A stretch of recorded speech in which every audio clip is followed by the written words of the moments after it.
Morning, everybody. I'd like to call the May 15th, 2025 meeting of the Encinitas Planning Commission to order at about 6:02 p.m. And now I'll take the roll call. Could we have the roll call, please?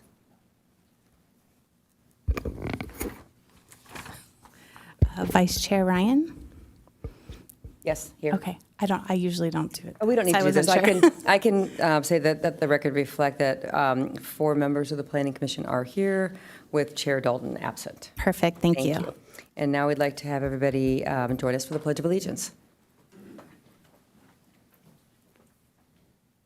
I pledge allegiance to the flag of the United States of America and to the republic for which it stands, one nation, under God, indivisible, with liberty and justice for all.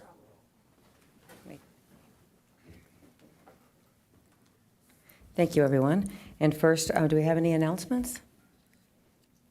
We do have a speaker for oral communications. Okay, thank you. All right, so we start each meeting with oral communications, where anyone wishing to speak on a topic not on tonight's agenda may be requested to do so by filling out one of the white speaker slips in the back of the room and handing it to the mission clerk. I understand, Dina, we have one speaker? We do. And You he call that does. speaker? Yeah, and he does have some paperwork to put on the overhead. Okay, thank you. I believe that's ready. So Richard Burkhart? Yes, please. And give us a second. I don't want to start your time until your screen is ready. Yeah, you can go ahead and go up there. I just didn't want to start your time yet.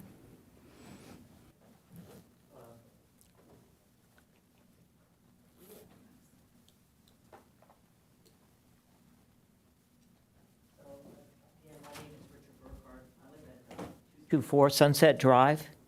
And a while back, 3 years ago, a project was approved next door to my house. And it's 206, 208 Sunset Drive.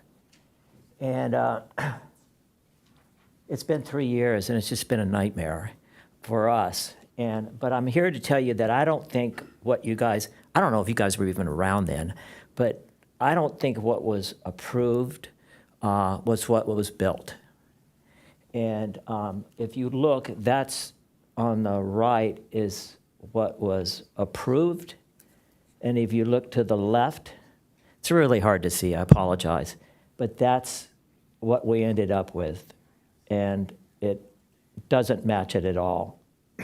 Somehow, the very front of the house, half of it is a front setback, and the other half is a side setback. I don't know how that happens, because there's only a 20% change in the whole facade of the front.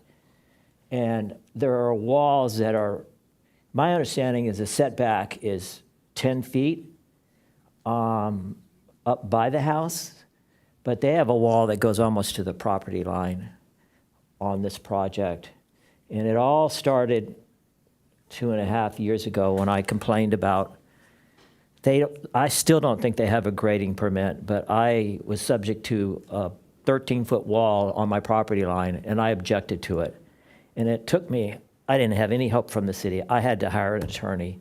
And bottom line, they were allowed to go up 4 feet, setback 2 feet, and then go up 6 feet. So it would be a 10-foot wall, not a 13-foot wall.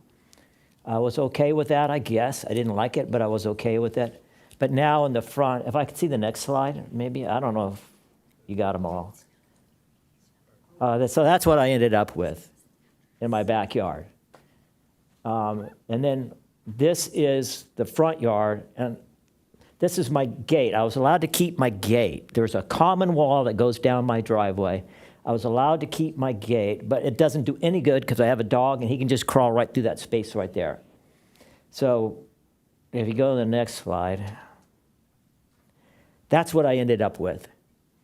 They were really mad at me. The owners were mad at me, and they made me have to face these. They put the telephone poles underground, and I'm subject to my front door. That's what I look at, those meters and the electrical boxes, and it's just unacceptable.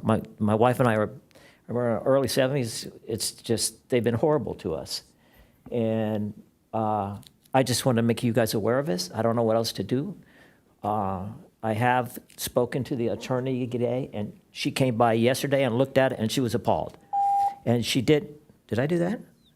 But anyway, she said that none of that, by your all's recommendation, shouldn't be subject to seeing that. And they told me they can't plan anything because it's too near the electrical. So I don't know how to Mr. resolve Burkhart? it. I No. really don't. I'm going to cut you off. That was actually the timer for your time. Oh, But man. That's Okay, all that right, was but I fast. wanted to let you know that what you can do is you can file a complaint online, and then code enforcement can go out and take a look. Yeah. To make sure that the project that's being built is in line with the approved plans. Yeah, okay. Okay. So, I mean, can you go look at it? What would be code enforcement, the city's code enforcement? But if you go online to the I didn't city's have much luck with website. those guys. It was horrible. I didn't have any luck with those guys. But- Okay. All right. Well, thank you. That's all. I guess my time's up. All right, thank you. Are there any other public speakers? No, that was it for oral Okay, thank you. communications. Are there any changes to the agenda? No. Thank you. Okay, we're now going to move on to our consent calendar. Consent items are considered non-controversial or routine in nature. All consent calendar items are typically voted on collectively in a single motion without any staff presentation, public comment, or commission deliberation. However, if a member of the public or a commissioner has requested a consent calendar item be heard, the item will be removed from the consent calendar and given an individual hearing. To pull an item from the consent calendar, a member of the public should submit a pink speaker slip for the specific item number, and the item number will be given an individual hearing. Dina, has anybody made a request to pull an item from the consent calendar? We do have a request to speak to item 6C. That would be Greg Lefebvre. Okay, and just so the public's aware, item 6C, it's actually a continuance. We're not going to be having a public hearing on it tonight. So the time to speak on that item would be at the June 5th meeting that the item's been continued to. If someone is here and they're unable to attend, they can submit comments in writing, and we do receive those comments, and we do read the comments before we come into the Planning Commission meetings. How do you tell what item 6C is? Do you have a copy of the agenda? There's copies of the agenda on both sides of the room. It's been continued. Oh, well, that's what we're here for, but it's not tonight. Correct, it's being continued to the June 5th meeting at 6 o'clock. Okay. Were we supposed to find that out by some other method? I think it was noticed on the Planning Commission agenda. We just got a letter in the mail that it was tonight, so that's what we Okay, well, I apologize for the inconvenience to you. So the agenda comes out a week ahead of time, so next Thursday, you should check the city website or the agenda, and you'll see it'll be moved. If it will be moved, it'll be moved to regular hearing. So you'll have a week, at least a week, when the Planning Commission agenda comes out. And I would also suggest going to the city's website and signing up to receive emails, and they'll send you the agendas to any meeting that you're interested in, and they'll send you updates in case there's any changes to the agendas. They'll send you an email telling you that the agenda has been changed. May I ask the cause of the delay? It was a request by staff to have a bit more time to put the packet together. Okay. And Dina, any other items being pulled No. from the consent calendar? Okay, would someone like to make a motion to approve the items on the consent calendar? I'll make a motion to approve the consent calendar. Do I have a I'll second? second. Thank you. We call the vote?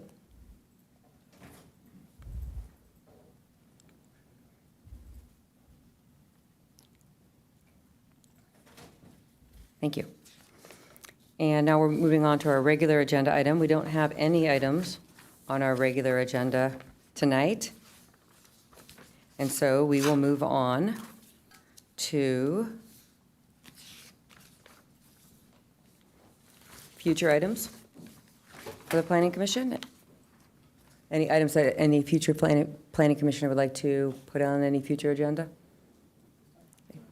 Thank you. And then we'll move on to Planning Commission reports. And we do have a Planning Commission report tonight, Ta-da. which is the Planning Commission, this is item 10A, Planning Commission Final Affordable Housing Work Plan. Yes. I'll turn the here we floor over are, to Commissioner Prendergast. ready to go. Thank you. Well, first of all, thank you for your patience tonight. And my goal here is you've seen a few drafts of this come through. The objective here is just basically to read the mission statement and a couple of the findings. And clearly, there's plenty more to read in the document in terms of links to some of the supporting evidence that we have. So if you don't mind, I'll take a minute and get started. We'll be brief. I'd also like to take a moment to address some comments made by some citizens at prior Planning Commission meetings regarding the ad hoc committee. The ad hoc committee was formed by 2 planning commissioners under the auspices of the 2024 work plan that was approved by the City Council.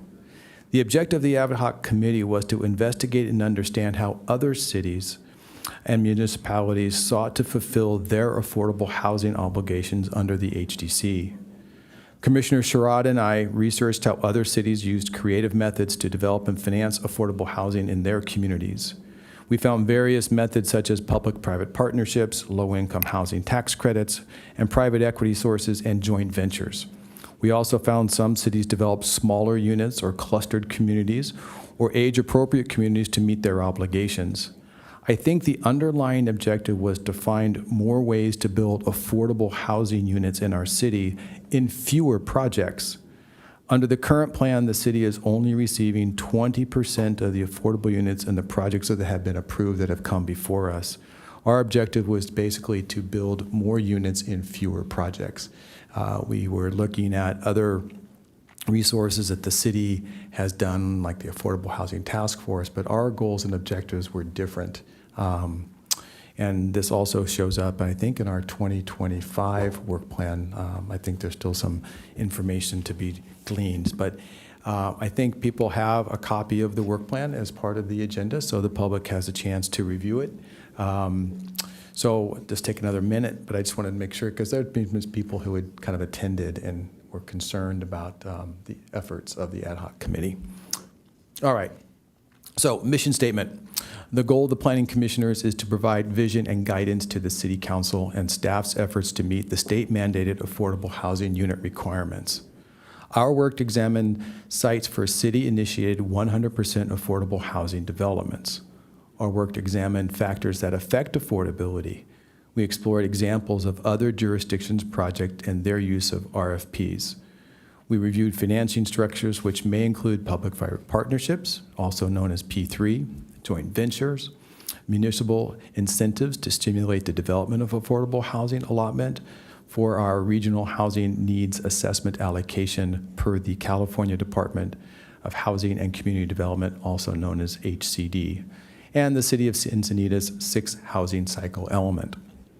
So we explored areas seen as promising for the City Council and staff to further review, which included JVs, explore joint ventures with private property owners to develop affordable housing on commercial properties throughout the city, seek a dialogue with local affordable housing companies such as, but not limited to, Affirmed Housing, Chelsea Investment, San Diego Interfaith Housing, Jamboree, or Bridge.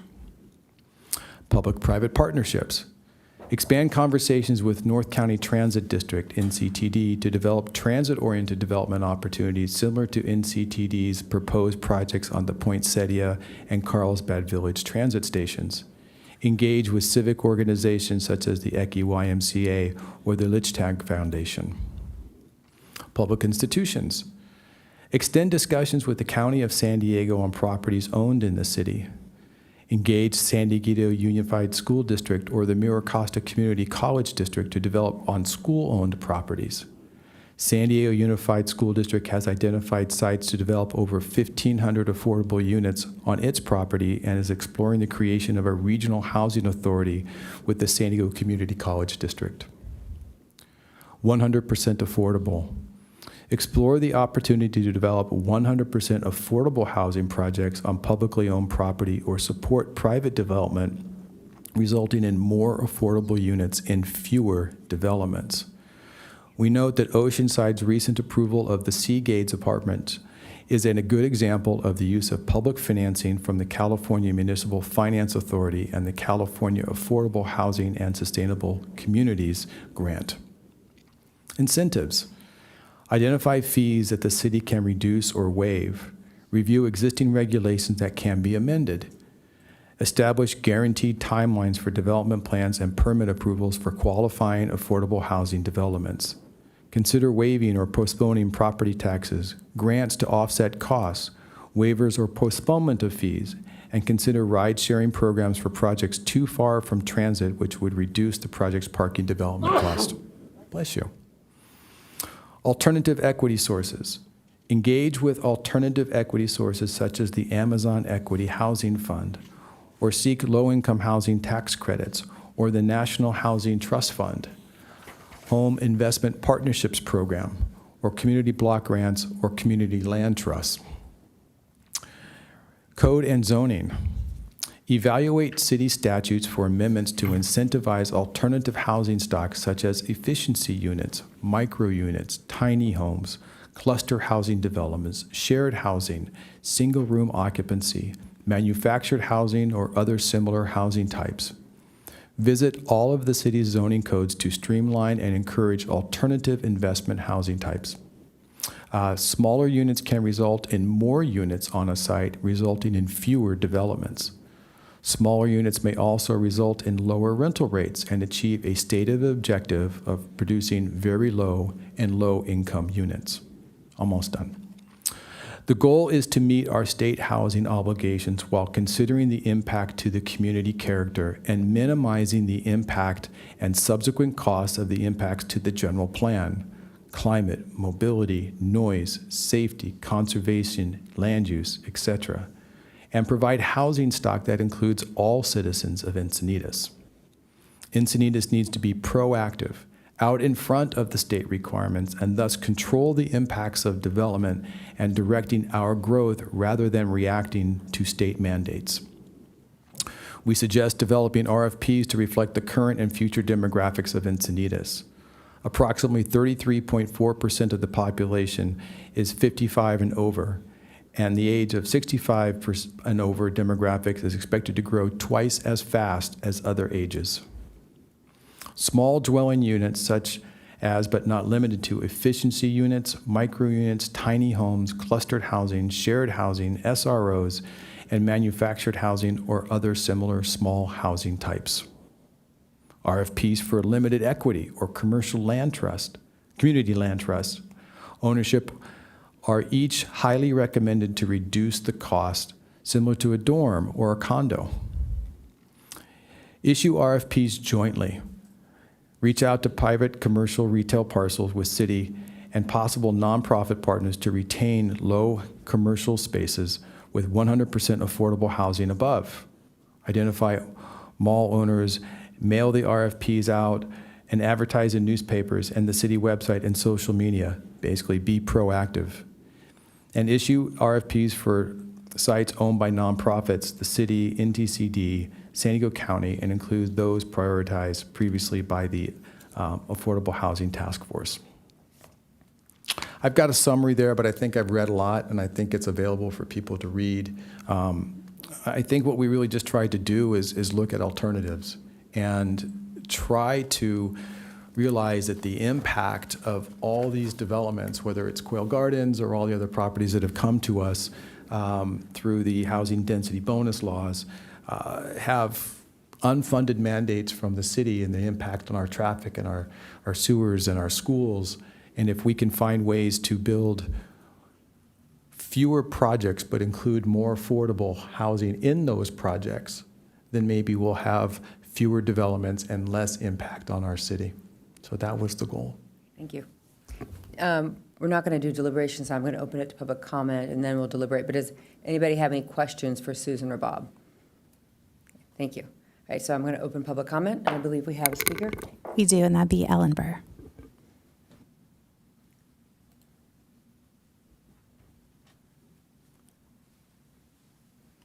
Good evening, Commission.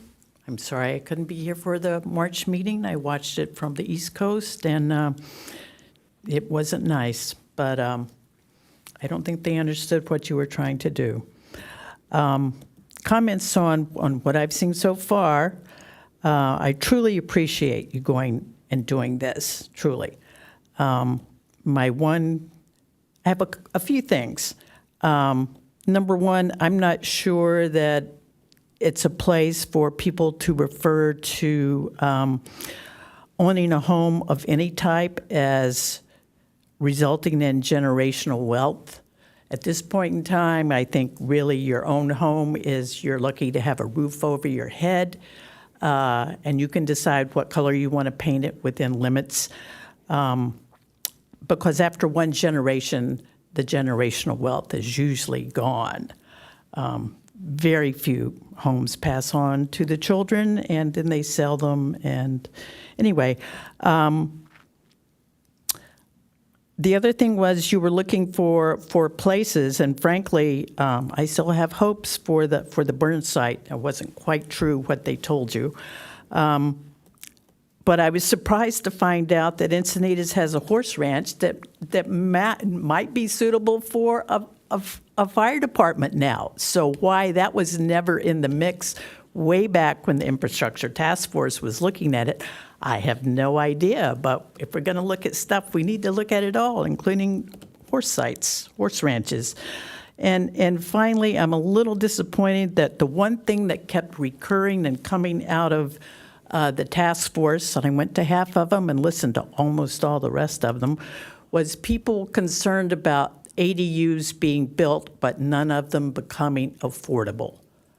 Very, very few. Our produce, where we had designed it and we expedited it for people, has resulted in only 17 occupancies for reduced, for low income, which is not really good.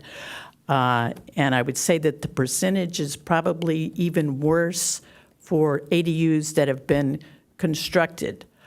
And part of the problem is the city has a in lieu program, which Mr. Dalton was not aware of, where people who are building an ADU can opt out of having it be affordable by paying a really, really relatively small fee to get out of that. Plus, in the meantime, they get the benefit of going up to the property line.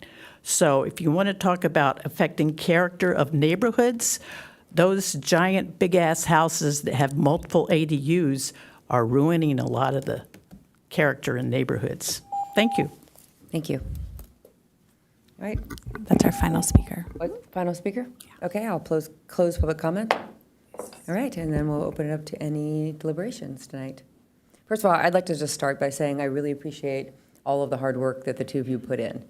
I know it was a lot. I know it was a lot even getting from the first document that came to us to the product that we have here tonight. And you guys presented on this project many, many times, a lot of iterations. And I really just want to say I appreciate you having the gumption, I guess, wherewithal, the time and the effort to put this together. So I really appreciate both of you doing that. I know you're both busy and have a lot of other commitments, and the amount of time and energy you put into this, I can't thank you enough for doing that. I agree with the vice chair. Appreciate both of you for putting in the time. I like it the way it is, and I look forward to seeing it move forward. Yeah, I hope so. Okay, thank you. Susan, do you have anything? Well, I appreciated working with Bob, and his insights were very valuable. And we did work a long time on getting it what we thought where it should be. So I'm happy with it. There are probably more detail always, right? But we had to get to a point of closure, and so we did. And hopefully, council will take these recommendations and find them useful. Thank you, Susan. Bob? Thank you, Susan. I appreciate the time. It took a lot. You did a bunch of research well beyond what I was able to contribute, and I appreciate that. Appreciate you guys for reading it a few times and more than once and coming back with some comments. And, I think we achieved the goal. This is a complex issue, and I don't think a lot of cities have quite figured it out yet. But pieces from every city kind of help try to figure this out. And, I know that the city citizens, and it's been a political issue about all of these large projects, and if we can find a way to build more units in fewer projects, I think it would benefit. Clearly, we would have more units, and that achieves our RENA allocations.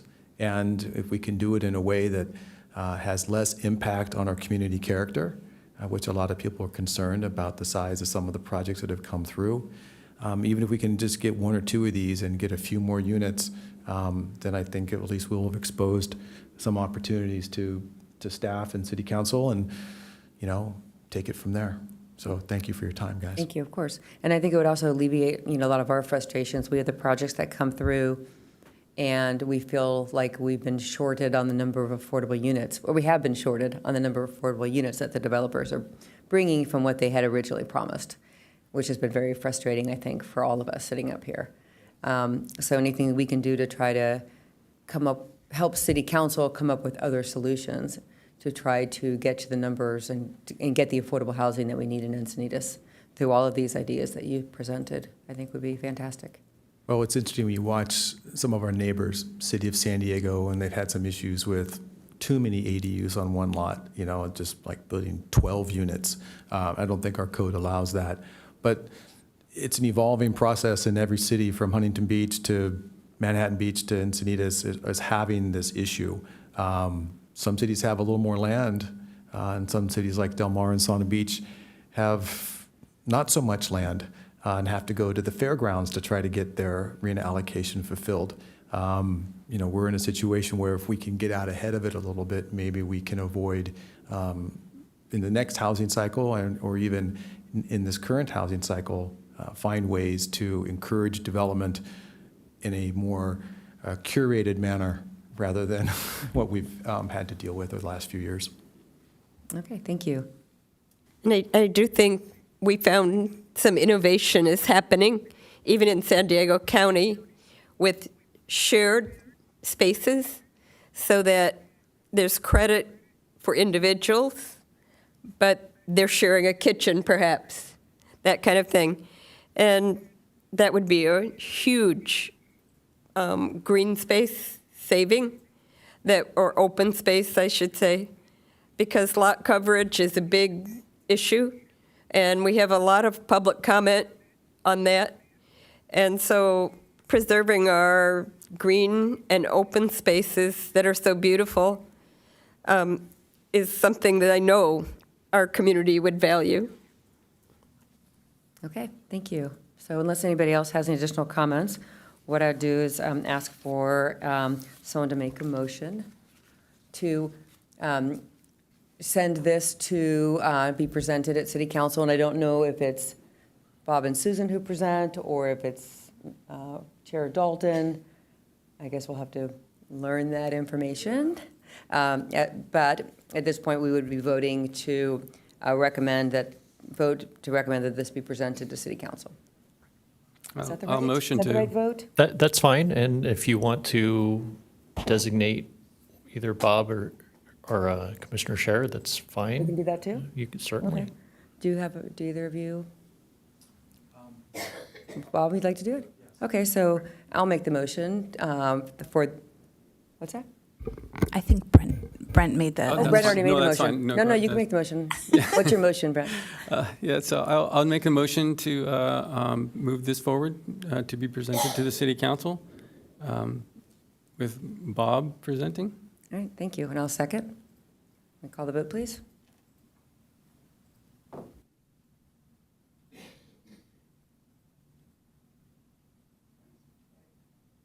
Right, that carries 4-0. And thank you guys again. I really appreciate all the hard work. I know it was so much work. I could see that in everything that you presented to us. Okay, so now we're going to move on to secretary reports. Do we have any secretary report? We do not have any secretary reports this evening. Okay. Thank you. All right, and we're going to adjourn, which might be the fastest planning commission meeting in history. We'll adjourn the meeting and to our next scheduled planning commission meeting on June 5th, 2025. Thank you.